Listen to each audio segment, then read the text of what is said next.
Eles me humilharam e quase me agrediram, apenas por causa da forma como eu me vestia. Nenhum deles imaginava que a sobrevivência dos seus negócios estava no poder da minha palavra.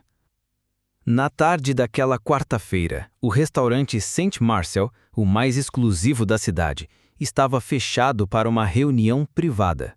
Lá dentro, sentados em torno de uma mesa longa e elegante, estavam alguns dos maiores empresários da capital.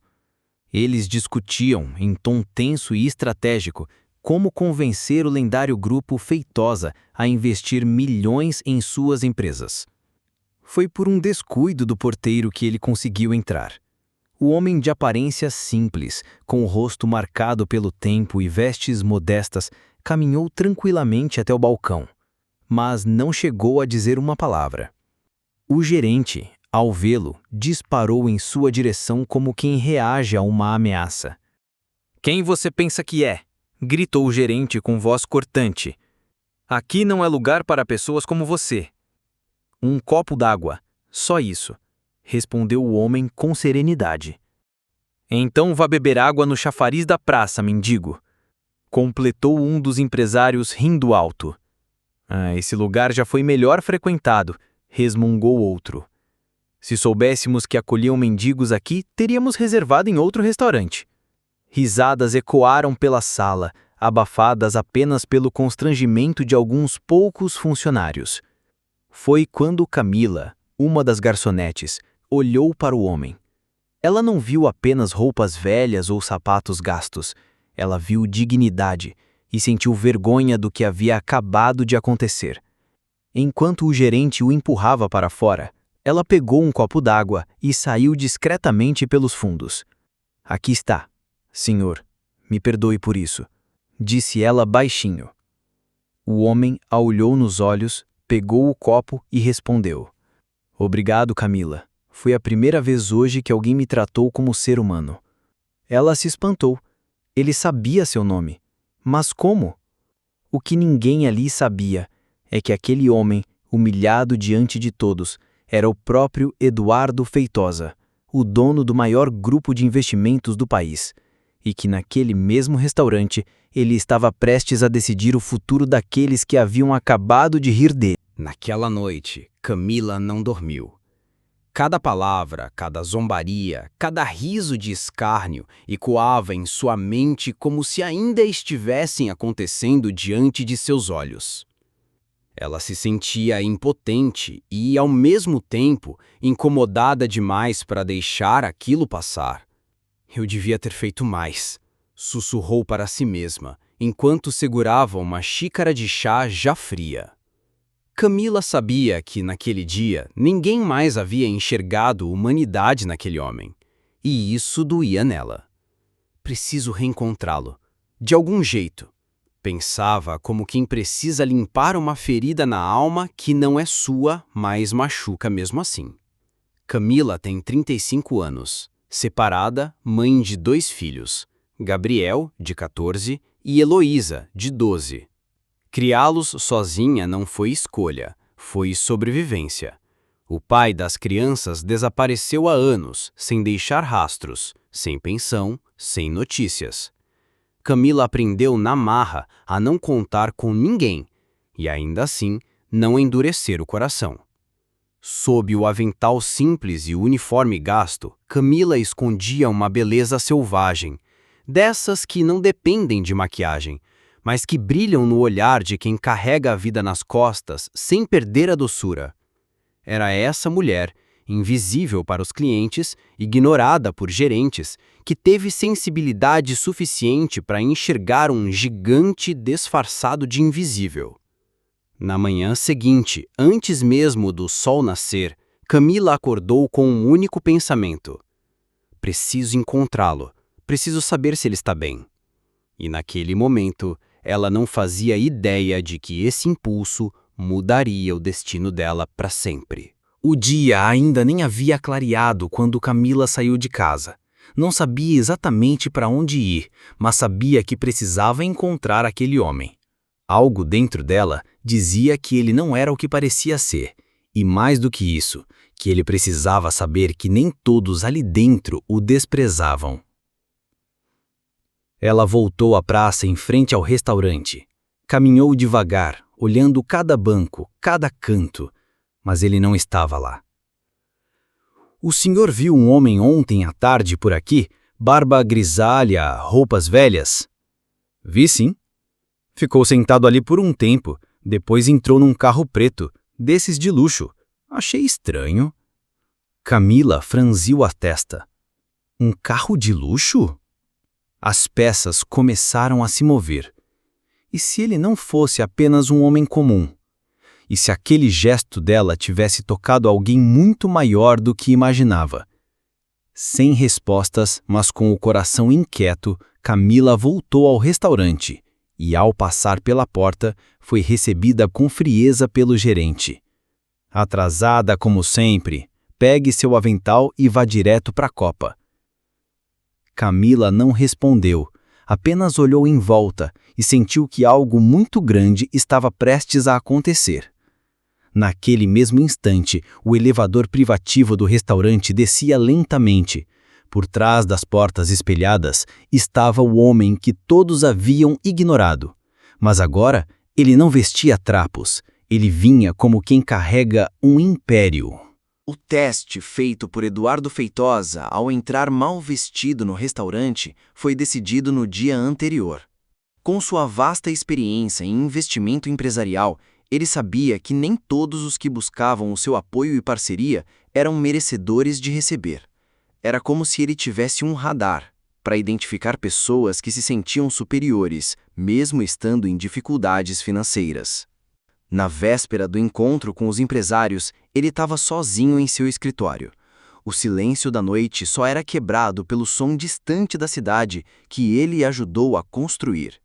À sua frente, uma taça de vinho. Na cabeça, uma pergunta incômoda. Será que essas pessoas querem o meu investimento ou o que ele representa? Eduardo Feitosa não herdou nada. Ele veio do chão da fábrica. Cresceu vendendo jornal na rua, aprendeu a negociar observando feirantes. Foi ignorado, subestimado, humilhado, até que venceu. Mas, com o tempo, começou a perceber que, no topo, também existe falsidade. Pessoas que sorriem para o dinheiro, mas desprezam o ser humano. Ele sabia que investir naquelas empresas sem conhecer quem as conduzia seria um erro. E foi então que decidiu: amanhã vou vê-los como eles realmente são, não como eles me enxergam. Preparou tudo em silêncio. Sabia que os empresários estariam reunidos no Sem Marcel e decidiu aparecer não como magnata, mas como nada. Queria ver como eles reagiriam a alguém que, na aparência, não podia lhes oferecer nada em troca. Naquela noite, Eduardo sorriu discretamente. Não pelo poder que tinha, mas pela liberdade que conquistou. A liberdade de se tornar invisível e, ainda assim, decidir o futuro daqueles que vivem de aparência. No salão principal do St. Marshall, os empresários aguardavam ansiosos. Documentos sobre a mesa, copos intactos. Estavam prestes a apresentar suas propostas ao maior investidor do país, mas ainda não sabiam quem exatamente estava vindo. O som do elevador ecoou pelo salão. Todos se viraram. As portas se abriram lentamente e o silêncio foi absoluto. Ali estava ele, Eduardo Feitosa, o homem que menos de 24 horas antes eles haviam expulso como um mendigo. Os rostos empalideceram. O gerente deixou cair a caneta. Um dos empresários murmurou quase sem voz: "Não pode ser." Eduardo caminhou até o centro do salão, olhou cada um nos olhos e então disse: "Vocês me humilharam, me ignoraram, me expulsaram. E fizeram tudo isso porque acreditaram que eu não era ninguém. A verdade é que vocês revelaram mais sobre si mesmos do que qualquer plano de negócios jamais mostraria. E sabem o que mais me chamou a atenção? O desprezo fácil, o riso covarde, a arrogância vazia." Mas então Eduardo virou-se e olhou para Camila. Entre tantos, houve uma pessoa que me ofereceu o que ninguém ali dentro conseguiu: respeito. Camila, você não apenas me deu um copo d'água, você me deu humanidade. E por isso, a partir de hoje, você será a nova gerente de relações do meu grupo. As expressões se transformaram em pânico disfarçado. O gerente tentou falar algo, mas Eduardo o cortou com um gesto calmo. Você está dispensado. E sem mais palavras, voltou-se para os demais. Alguns empresários ainda tentaram se justificar. Nos desculpe, não sabíamos que era o senhor. Mas com um tom firme e elegante, ele respondeu: meus investimentos, acima de tudo, privilegiam empresas onde seus donos reconhecem todas as pessoas como seres humanos, independente da condição social ou financeira. Se fizeram aquilo com um estranho, imagina com seus funcionários, que dependem do salário mensal que vocês pagam. Não me admira o fato de as empresas de vocês estarem passando por dificuldades. Neste mundo, necessariamente, colhemos aquilo que plantamos. Naquele dia, contratos foram rasgados, máscaras caíram, e uma simples garçonete subiu para o topo com um único gesto de compaixão. Porque no mundo real, o respeito ainda vale mais do que qualquer patrimônio. Alguns dias se passaram, e a vida de Camila havia mudado completamente. Agora, ela caminhava pelos corredores da sede do Grupo Feitosa, não mais servindo mesas, mas coordenando relações com parceiros de todo o país. O sofrimento ainda existia na memória, mas agora havia espaço para algo novo: esperança. Ela seguia sendo a mesma mulher, forte, discreta, protetora. Mas agora, o mundo finalmente a enxergava.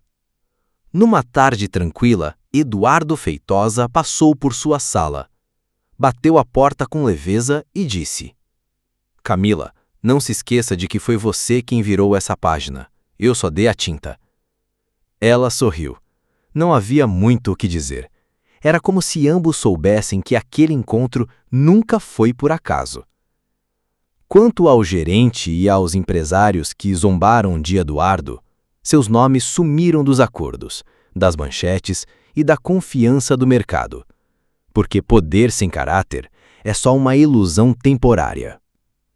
Num fim de semana ensolarado, Camila voltou àquela mesma praça, mas agora com os filhos ao lado, sorrisos no rosto e paz no peito. O banco era o mesmo, a cidade também, mas ela não era mais invisível. O tempo passou, e com ele, a admiração silenciosa de Eduardo por Camila começou a florescer em algo mais profundo. A força, a sensibilidade e a beleza daquela mulher o despertaram de um luto de 10 anos. Após perder sua esposa, ele nunca pensou que voltaria a amar. Mas Camila era diferente. Ela era vida. Camila também nutria um carinho especial por Eduardo. Admirava sua postura, sua simplicidade e o modo como olhava o mundo com sabedoria. No fundo, aquele sentimento já estava ali, escondido, mas ela nunca ousou demonstrar. Tinha medo de ser mal interpretada. Então, ela amava em silêncio. Até que, um dia, Eduardo quebrou o silêncio. E ela, com os olhos marejados, disse sim. Não pelo dinheiro, não pelo status, mas porque finalmente 2 corações inteiros se reconheceram. Às vezes, basta um copo d'água para mudar uma vida inteira. Se essa história te tocou, compartilhe, porque o mundo ainda precisa de pessoas como Camila. E porque o mundo não gira, ele capota.